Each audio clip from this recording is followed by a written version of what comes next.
Welcome Amazing Pet TV. I will give today cucumber to my bird.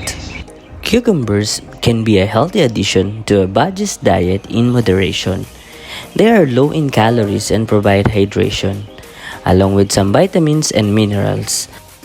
However, you should ensure that the cucumber is washed thoroughly and cut into small, manageable pieces to prevent any choking hazards. Additionally, it's essential to introduce new foods gradually to monitor for any adverse reactions.